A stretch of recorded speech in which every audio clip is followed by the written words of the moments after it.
Hi everyone, I'm Katie, and today I want to share my story with you. I will not hide anything, because this journey that I have gone through has shaped me the way I am now. It all started when my mom died. I was very young, and although I don't remember much about it, those events left a deep imprint on our family's life. When I was born, my older brother Nicholas was only 5 years old. Only he has memories of those days, but they are painful. Our father couldn't handle the loss. He withdrew into himself and soon began to drown in the bottle. Alcohol was his attempt to numb the pain, but instead he only deepened it. Nicholas told how his father became more and more distant and how it hurt him. Eventually, when I was 3 years old, our father left this world. I don't remember his face, his voice, but Nicholas kept it in his memory, if only to tell me one day. But fortunately, our grandmother came to our rescue. She intervened at the moment when we were all alone and took care of us.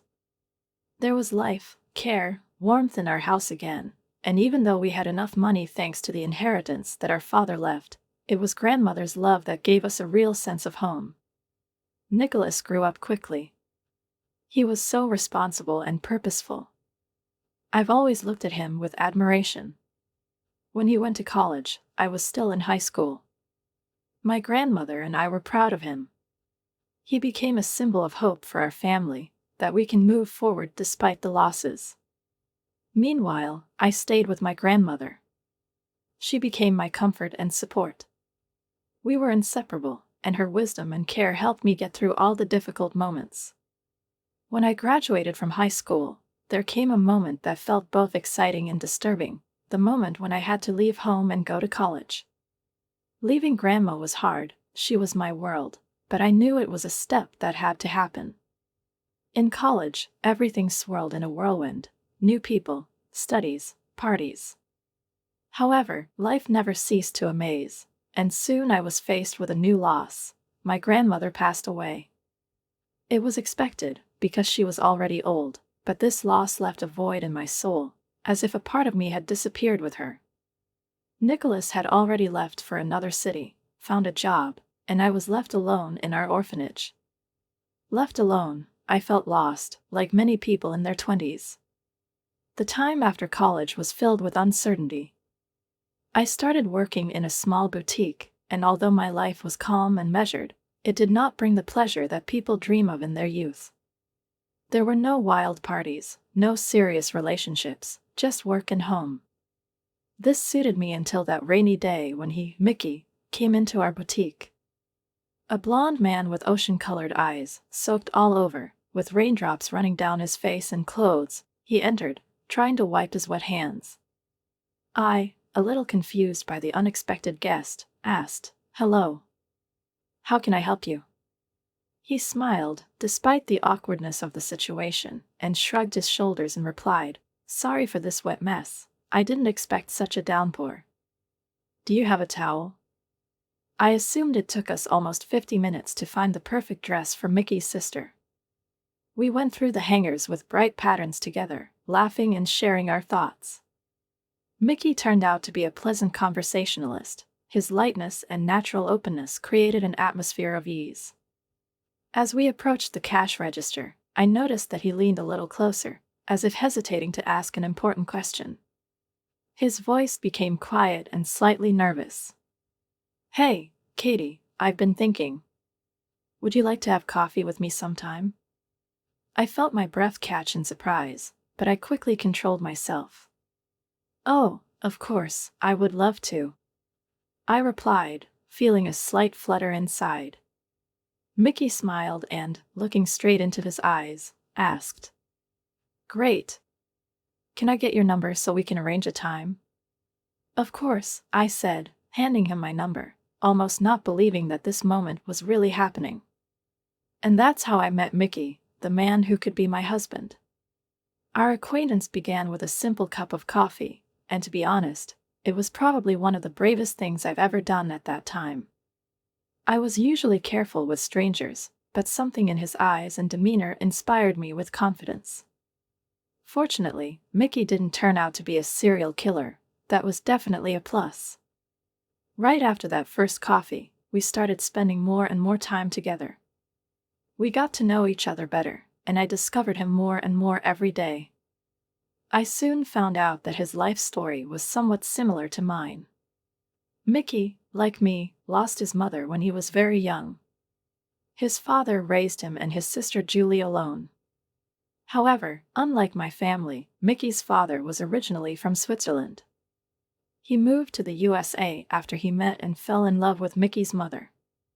I was interested to hear how their love crossed borders and countries, and how his father was able to leave everything for a new life.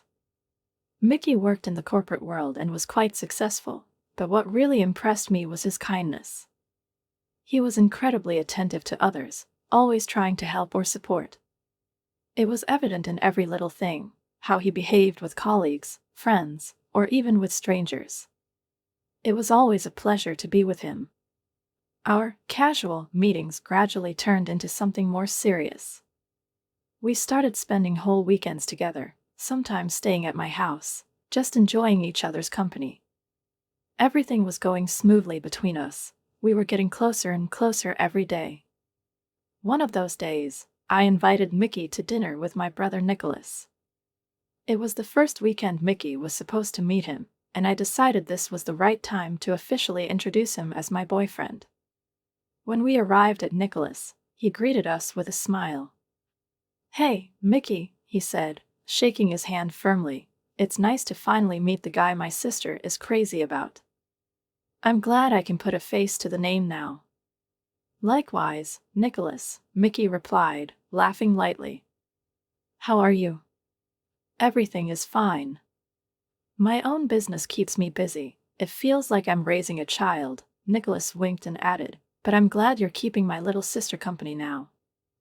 I rolled my eyes, feeling the warmth of the family atmosphere inside. "Come on, Nicholas, I'm already 21. I haven't been a child for a long time," I replied jokingly. Okay. "This house is something special," Mickey remarked, looking around. "Dad built it," Nicholas said proudly, "but to be honest, we didn't live here for long. After my mother died, we moved in with my grandmother." We all laughed, feeling incredibly warm and close. It was so nice to see how my closest people get along with each other. After a while, I invited Mickey to move in with me. He was practically living with me already, so this step seemed natural. After officially moving in, he left his rented apartment and became my roommate. Life with him turned out to be amazing. Mickey was a real romantic. He made surprises, breakfast in bed on Sundays, cooked my favorite pancakes with syrup, as I love them. He even left little love notes all over the house for me to find at the most unexpected moments. Sometimes I would come home after a long day at work and find a little note from Mickey hidden in my bag or attached to the refrigerator. These lovely messages always made me smile, gave me a feeling of incredible care and love. I liked that Mickey didn't focus only on big gestures. He was attentive to the little things that created an atmosphere of warmth and tenderness. When we walked, he always held my hand, and when I was sad, he just hugged me without saying a word, but this silence meant everything to me. He was always there for me, both in joy and in difficult moments, and I couldn't imagine my life without him. We've been together for 3 years now. Time flew by, and then the day came when I finally met Julie face to face. She flew in from Switzerland and planned to stay in our city for a while.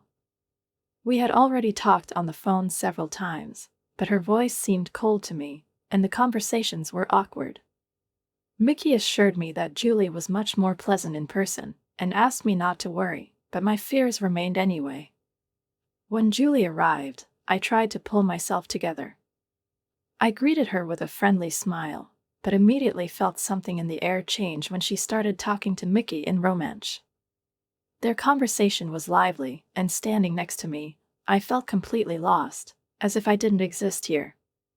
Mickey noticed my confusion and said softly to Julie, "Remember, Katie is here too, and she doesn't speak Romance." Julie immediately changed her tone and turned to me with an apologetic smile. "Oh, my God, I'm so sorry, Katie. It's nice to finally meet you in person. I was just telling Mickey how long I've been looking for your house. He's beautiful. No problem, Julie, I replied with a smile, trying to hide my uncertainty. I'm sorry that I couldn't understand you earlier.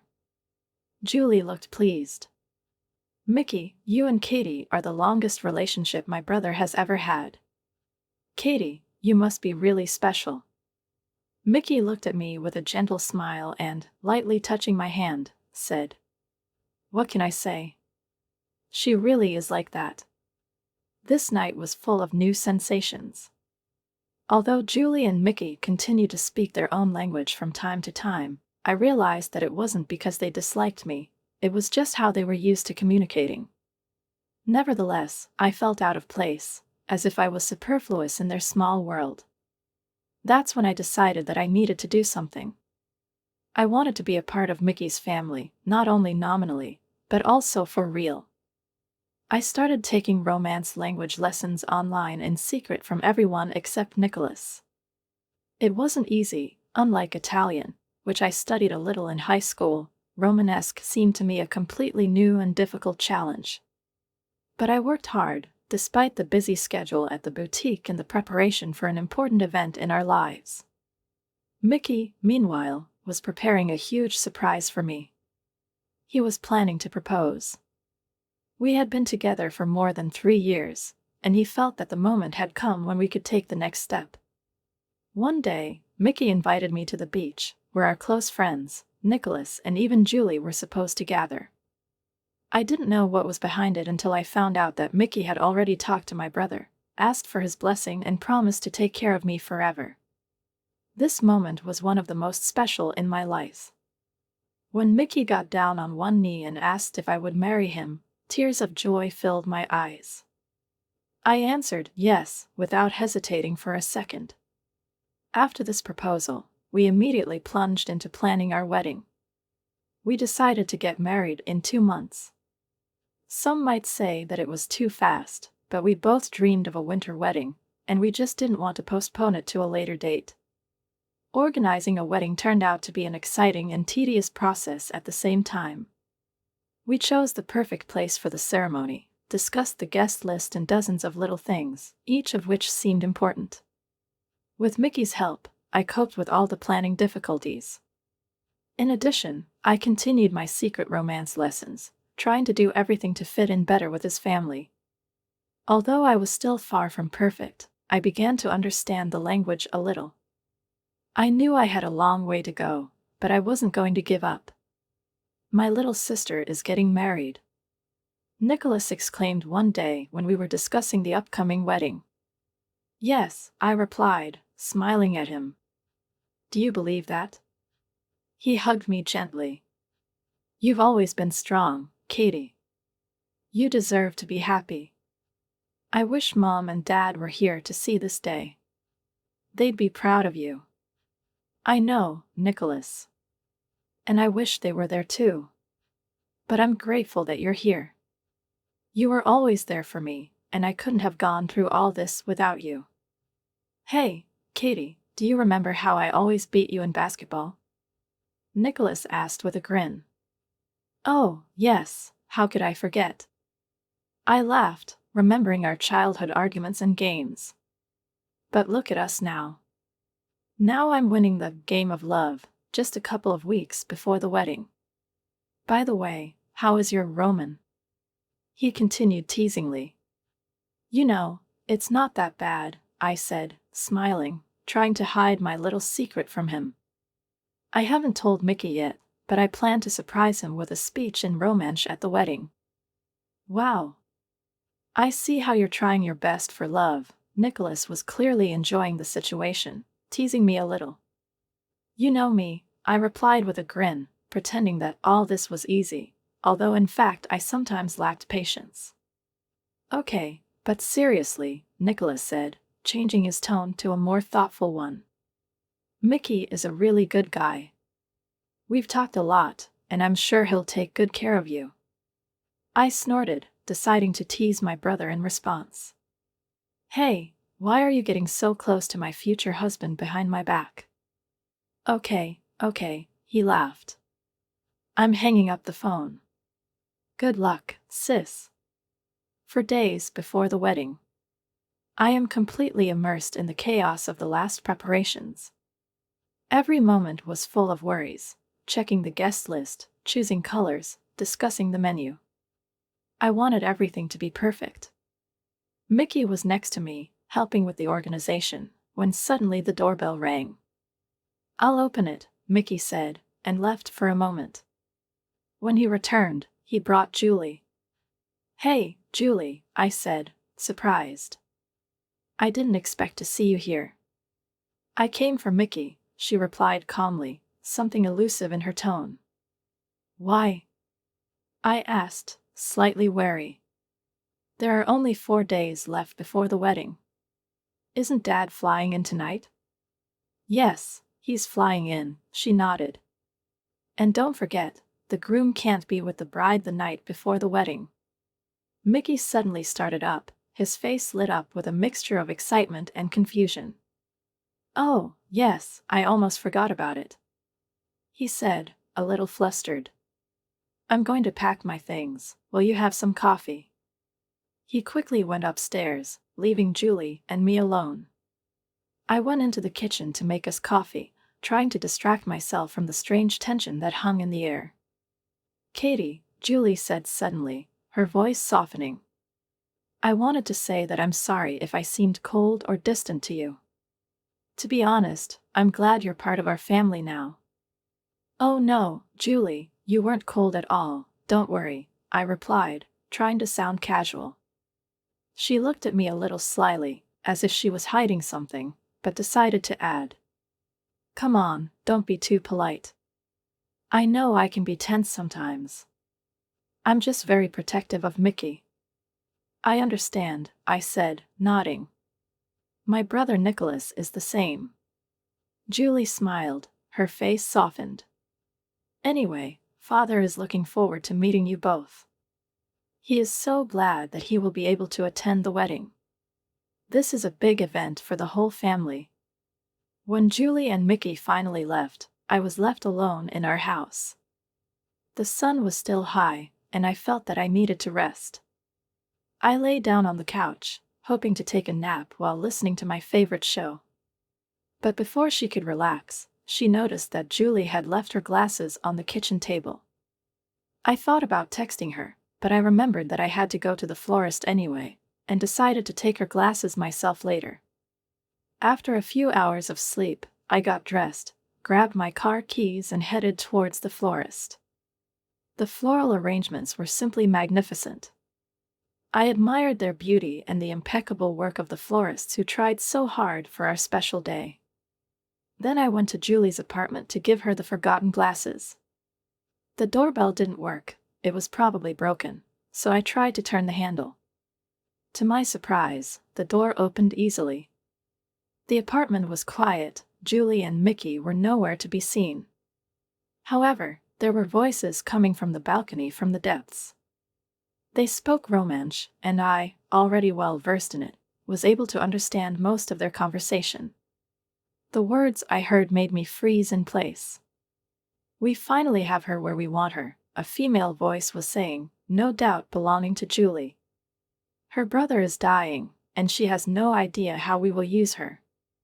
That's where I appeared, a voice sounded from the balcony, and I froze, listening. You know, I've always wondered why you liked her.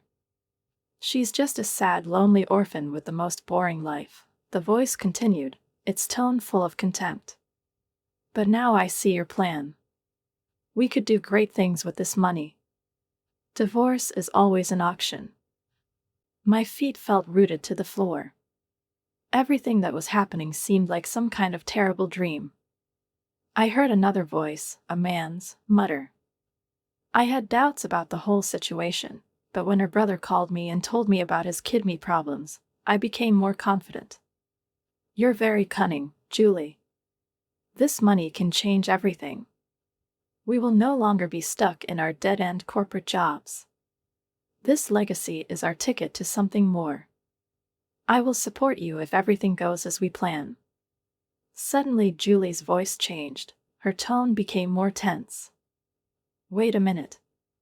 Did you hear that? She turned abruptly, and after a moment her eyes met mine. Her face showed obvious surprise, as if she had seen a ghost. Oh, my God. Katie, what are you doing here? We didn't expect to see you. She managed to sound casual, but her voice was trembling treacherously. Mickey followed her out onto the balcony, his gaze quickly moving from me to Julie, as if he was looking for answers. What to do now? Katie came here to see you, Julie said, as if trying to make things light. Mickey came up to me, trying to look calm, but I noticed his hands were shaking slightly. Katie, how long have you been here? What is it? He asked with an unnatural smile, as if he hadn't heard what had happened a minute earlier. I just got here, but I really have to go, I said, trying to hide my confusion. I just wanted to return your glasses, Julie, I added, handing them to her with a trembling hand. Julie took the glasses, but noticed how I was shaking. Hey, are you okay? You look like you're about to cry, she said with visible concern, although there was a subtle hint of suspicion in her voice. No, it's okay, I tried to put on a smile. It's just that the florist ruined one of the compositions, and I need to go back to fix it. Do you want me to come with you? Julie suggested, taking a step forward. No, your father is coming tonight, you should be here to meet him, I replied quickly. And dinner. You better help Mickey with the cooking. Are you sure? Mickey looked worried, but I could see a slight relief in his eyes. Yes, of course, I replied, nodding. Everything will be fine. While I left the apartment, feeling the first tears rolling down my cheeks. I couldn't hold back anymore. After passing by a few curious passers-by, I got to the car, where tears were already pouring down. I covered my face with my hands, trying to calm the scream that was tearing from inside. My head was filled with their words, like an echo, their phrases, sad orphan, divorce is always an option, and inheritance sounded in my mind over and over again. How could Mickey, the man I trusted with my heart, whom I thought I knew so well? It turned out that all this time he and his sister were just using me. And even worse, they knew about my brother's problems. Pretending to be friends, but actually making plans to take away everything I hold dear. I wanted to rush back into the apartment, scream, demand an explanation, but something inside stopped me. I have to see Nicholas first. I have to make sure he's okay. Everything else can wait. When I got home, Nicholas was already there, waiting for me. His face brightened when he saw me, but joy quickly turned to anxiety when he noticed my tear-stained eyes. Hey, Katie, what's up? What is it? He asked, coming up to me and sinking down on the sofa next to me. You look upset. Is it because of the wedding? Are you nervous? Nicholas, my voice was shaking, and it was hard for me to start. I need to ask you something, and I need you to be honest with me. He frowned, his eyes filled with anxiety. Are you sick? I asked, barely holding back tears. Katie, don't worry about me, he said, trying to brush off the question. You need to think about your wedding, it's very soon. Nicholas, please, I couldn't wait any longer, I needed to know the truth. I need to know if you're okay. Nicholas sighed, his gaze falling to the floor. Finally, after a long pause, he said, Yes, I have health problems.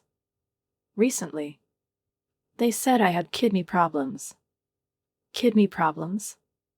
My voice trembled, and I felt a cold fear shackle me. Can it be cured? What did they say? Nicholas looked at me, his face tense, as if he already knew in advance how difficult the news he had to tell was. They say I may need a kidney transplant in the future, he finally said, not looking me in the eye. But don't worry, they're working on it. Although, Of course, it will be difficult to find a donor. Nicholas, this is serious, I whispered, trying to comprehend the weight of his words. I couldn't believe that my brother, always so cheerful, active and strong, could find himself in such a dangerous situation. Yes, Katie, I know, Nicholas nodded. His voice was calm, but I could see how hard it was for him to talk about it. But everything will get better somehow. You just have to believe. His words were like a warm blanket covering me from the harsh reality, but that wasn't what I wanted to hear. Why didn't you tell me before? I asked, feeling resentment bursting inside me. I'm your sister, Nicholas, I should have known. I want to help you. Nicholas sighed heavily, his eyes meeting mine, full of pain. I couldn't ask you to do this, Katie, he said softly. That's why I hid it. I didn't want you to worry, especially now, before the wedding. Besides, I hoped that everything would improve by itself somehow. Who told you that? I asked, feeling anger boil up inside. I already knew the answer, but I needed to hear it from him. It was Mickey, Nicholas admitted, lowering his eyes. But you're right, I should have told you myself. My head was spinning with rage and pain. I heard Mickey talking to Julie, how they discussed my life, my future, and my brother's health, as if it was just one of their trump cards in the game. I wanted to scream, to demand an explanation, but instead I said softly, we have to be close to each other, no matter what. Nicholas nodded, realizing that I was talking not only about his health, but also about what was happening in my life. I wanted to talk to Mickey about this to make sure he would take care of you if something happened to me, Nicholas continued, his voice low but firm. I asked him to keep it a secret, I didn't want you to find out that way. I'm sorry, Katie, I should have told you myself. We sat in silence, each immersed in his own thoughts. I was trying to make sense of this whole situation, my role in it, and how I ended up in the midst of clever intrigues without knowing it. Can we just pretend this conversation never happened? Nicholas suddenly asked, looking at me with a pleading look. We'll figure it out after your wedding. His request cut to the heart. I wanted to help him, but I knew he was right, now was not the time. I nodded in agreement. Of course, I replied, trying to stay calm. How about ordering a takeaway? I have some more work to do. Chinese? Nicholas offered with a slight smile. Yeah, that sounds good, I smiled back. And then you'll need to rest. Get some sleep, okay? It is important. We ordered food, and after finishing dinner, Nicholas went to his room, clearly exhausted not only physically but also emotionally. This was one of the hardest days of my life. I was sitting at the table, feeling my head buzzing with worry. I decided not to tell Nicholas about what I had heard from Mickey and Julie. He had suffered enough already, and I didn't want to add another burden to him. But inside, I knew I had to do something. Mickey couldn't get away with it. He used me, manipulated my feelings, taking advantage of my trust and care. His words about Nicholas's health drove me crazy with rage. I decided to wait for the wedding to give Mickey a chance to show his true colors.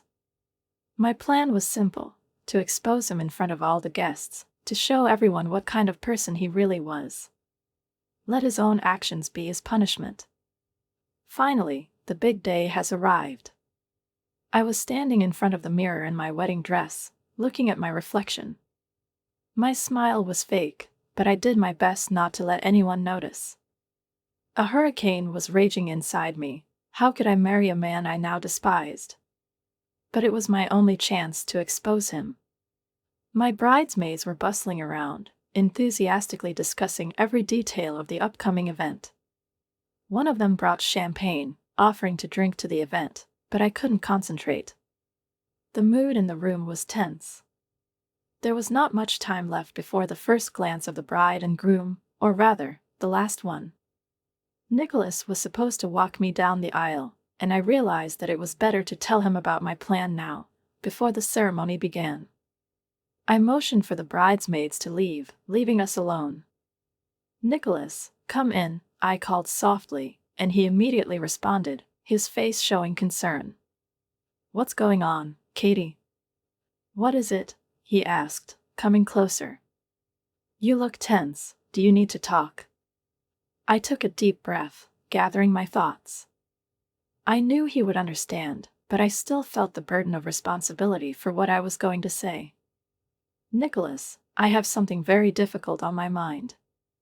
I need to tell you what's really going on," I began, trying to sound confident. "Are you nervous before the wedding?" He tried to help, thinking that this was a normal excitement. "Do you want to practice your speech? I can be your listener." "No, Nicholas, that's not what this is about," I interrupted him, realizing that there could be no further delay. "The thing is, Mickey is not who he seems to be." I overheard a conversation between him and his sister. They weren't talking about random things, they were making plans. "What are the plans?" Nicholas frowned, his face frozen in anticipation of an answer. "Mickey is involved in all this for the money. He is interested not only in me, but also in your business." I heard them discussing it, I said, feeling as if my every sentence was cutting the air. Nicholas looked at me with confusion and shock in his eyes. He clearly hadn't expected this turn of events. "Are you sure about this?" "What is it?" he asked, his voice full of doubt and anxiety. "Yes, I'm sure," I said firmly, although my insides were shaking with anger. I should have seen this sooner. But now that I know the truth, I can't keep quiet. "Why didn't you tell me before?" Nicholas exclaimed, his voice trembling a little with a mixture of anger and disappointment. "I didn't want to bother you," I said honestly. "But now I understand that it is impossible to remain silent any longer. I'm going to confront him. He has to pay for what he did to you and me." Nicholas was shocked, his eyes glistening with suppressed emotions. He opened his mouth to say something, but froze, clearly stunned by what he had heard. "Katie, are you sure? This could become a real dirty story," he cautiously warned, trying to figure out how to proceed. "I've never been so sure of anything, Nicholas," I replied with determination. "He will have to answer for his actions. And today I will tell everyone about his true intentions, his colleagues, his family, his friends. They are all here, and today his life will change forever." I could see Nicholas clenching his fists, fighting the urge to fight immediately. His face was distorted with anger, but he held on, knowing that everything had to be done carefully. "Okay," he finally breathed out. "But it won't be easy." Time passed, and finally the moment came, the very moment when I was supposed to meet Mickey at the altar. I was calm on the outside, but a storm was raging inside me. When I stepped into the hall, arm in arm with Nicholas, the music started playing, and all eyes turned to us. Nicholas, despite his tension, tried to lead me confidently. Mickey was standing in front, with his fake smile and fake tears in his eyes. He took a few steps towards me, as if everything was going according to plan. I saw Nicholas barely holding back from hitting him right here in front of everyone. But this was not a moment for spontaneous antics. No, it was the moment of the final denouement. When the priest was about to begin the ceremony, I stepped forward, put my hand on Mickey's shoulder and leaned into his ear, saying softly, "You have to leave. And do it politely." He was stunned by my words, but before he could react, I turned to the guests. Taking in as much air as possible, I began to say, "Hello everyone. I want to thank you for being here today. I know you're all surprised, but I think it's time for me to let the cat out of the bag." There was a dead silence in the hall. Mickey stood rooted to the spot, his face starting to change shades from surprise to anger and panic. "Mickey came into my life like a breeze," I continued, feeling the tension rise. "Everything happened quickly, and I thought that we would be together forever. But there's always a but." Mickey tried to say something, his face contorted with anger and confusion, but I continued. I've learned a lot in the last few days. And today I want to tell everyone what's really going on. Mickey, you called me a dumb orphan, claiming I didn't understand anything, and you used me for money. You've been looking not only at my inheritance, but also at my brother's business. I needed time to collect my thoughts. I quietly slipped away from the general commotion, trying to make sense of what had happened. The faces of Mickey, his sister Julie, and their father are etched in my memory as a seal of disappointment and rage. Mickey was stunned, Julie was seething with anger, and their father stood there, losing control of the situation. These images will haunt me for a long time. Nicholas, as always, was there.